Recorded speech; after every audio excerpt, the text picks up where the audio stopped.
Pooh Bear. Pooh Bear, are you going to edit my video tonight? Are you going to edit my video tonight, Pooh? It's so hard to find good help, and I was so lucky to find the best editor in the entire YouTube business. He's right here, Mr. Pooh. Good job, Pooh.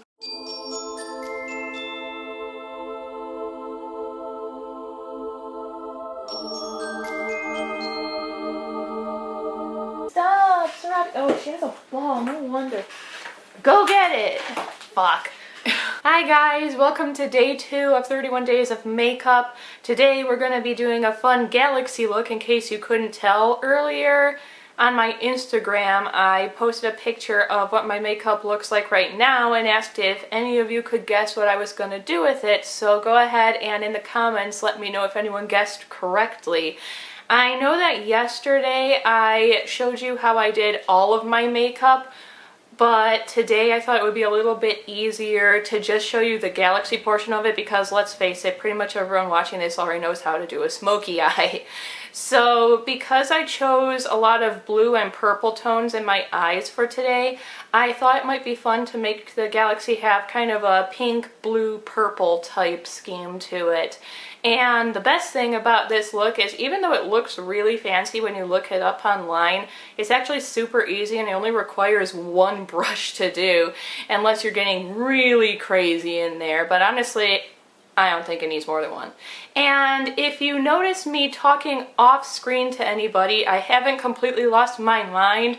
Phoenix is in the room with me doing Inktober stuff. Hi!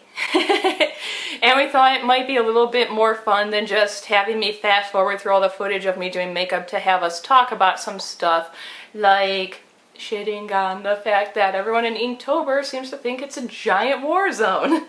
Yeah.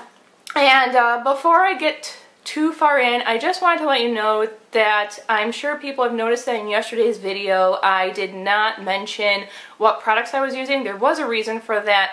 I personally don't like to show what specific products I use in terms of brands and everything, and that's because a lot of the products I use have been discontinued because they were limited edition, which means if you happen to be lucky enough to find them now, they're probably well over $100, and I don't want people feeling like they have to buy that.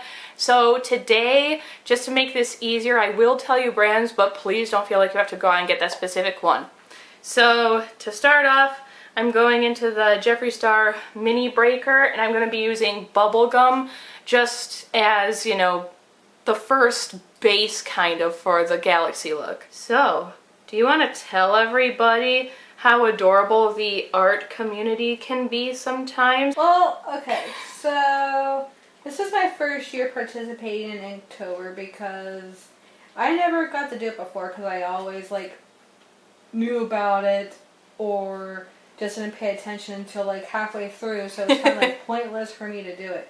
So this year I was actually prepared this time, and I was looking up the rules and stuff, so whenever I think of ink, I think of just like pen, marker, that kind of stuff, and then I see like digital stuff, which is fine because in the graphic novel industry you kind of use inks on there as well. Well, they don't have like a rule guide, do they? It's just kind of like you don't know if they mean ink specifically or if they're just giving it a cutesy name that sounds like October. Sometimes, like I don't know what the initial rules are. I think the initial rule is like anything like traditional, but then some people are putting digital in, or it's Inktober. I looked up. It's actually a idea that you focus on a particular, like, let's say, like, I do more digital stuff now than I used to do traditional stuff, then switched over to the digital,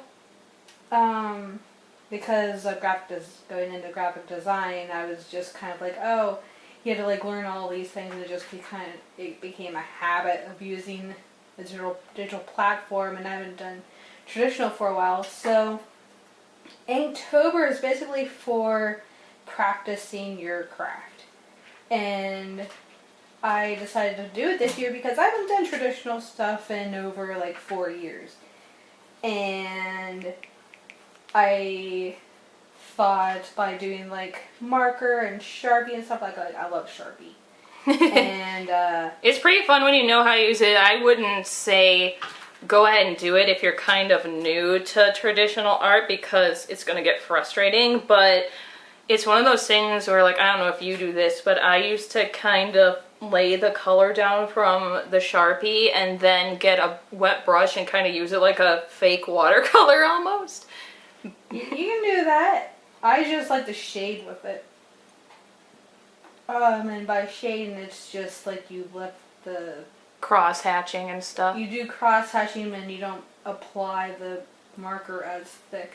Yeah. That kind of stuff. So, explain, like, I assume that for your Inktober, you're in, like, a specific group for it or something, right? Like, Yeah, I assume there's multiple Inktobers. Okay, so Inktober, there's by, I forget what his name is, he came up with it, and we're following that. There's other people that do their own prompts, which is fine.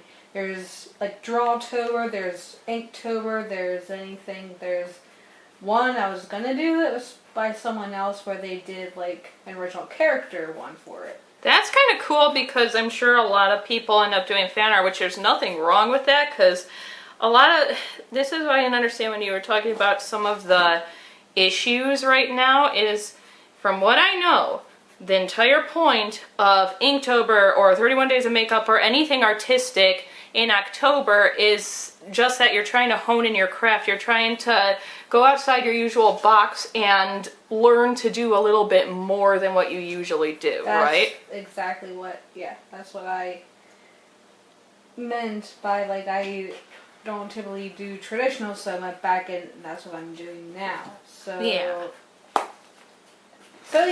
I mean, everybody does their own thing, and then there's, like, people getting into wars on Twitter about when they see digital ink stuff versus the traditional, and then it's just people kind of at war at it, because sometimes people, like, think that digital art is cheating, which is definitely not the case, because a lot of people that think that digital art is just like, oh, you can just, like, erase and, like, copy, delete, whatever.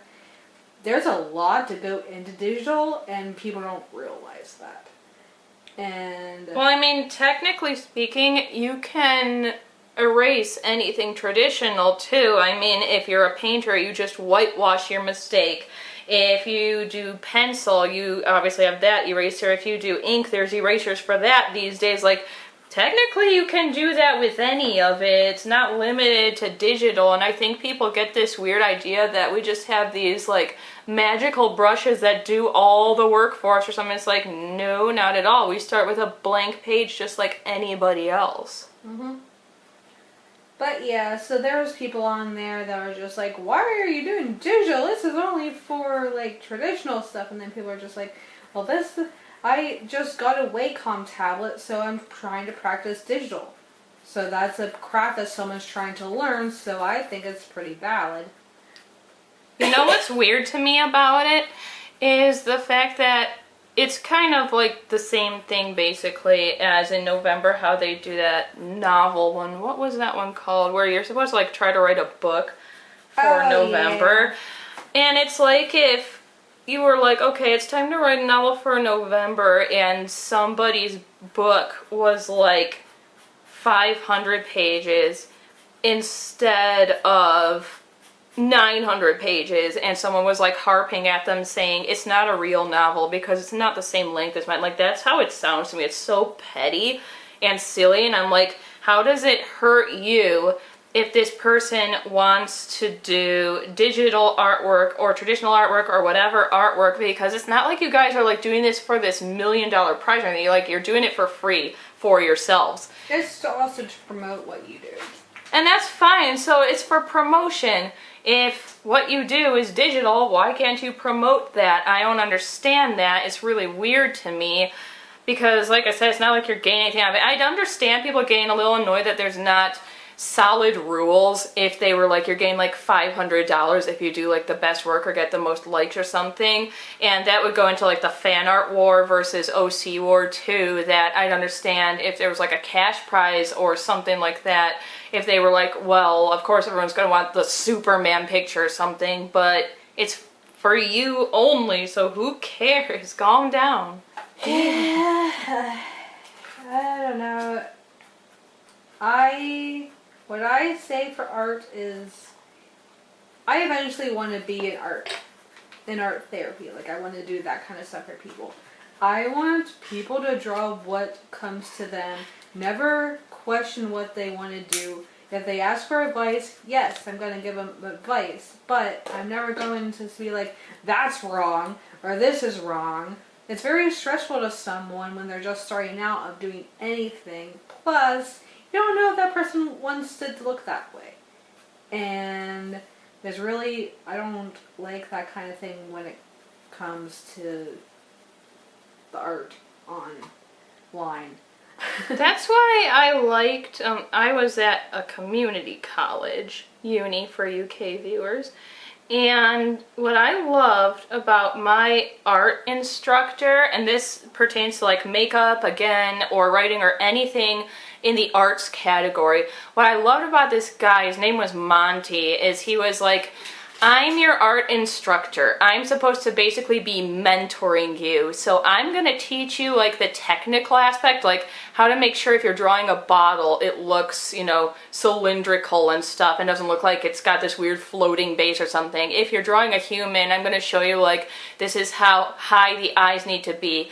But if you already came in with a specific style, he didn't stomp on that. He just wanted to make sure the technical side was correct. That's all he was interested in. So that was a big moth that just interrupted. So there was one kid that was there because he wanted to go into tattooing. So all of his art obviously looked like traditional tattoo art. I did kind of this like pseudo-realism and kind of cartoony thing, almost like 3D animation type stuff. Another girl did almost like a Burton thing. He didn't stifle any of that. He would just come around and be like, oh, so you're going for like a Disney princess style? And they'd be like, yeah. And he'd be like, well, your eyes are just a tiny bit too high, just lower them. And that's all he cared about. And that's what art's supposed to be. It's supposed to be what you want.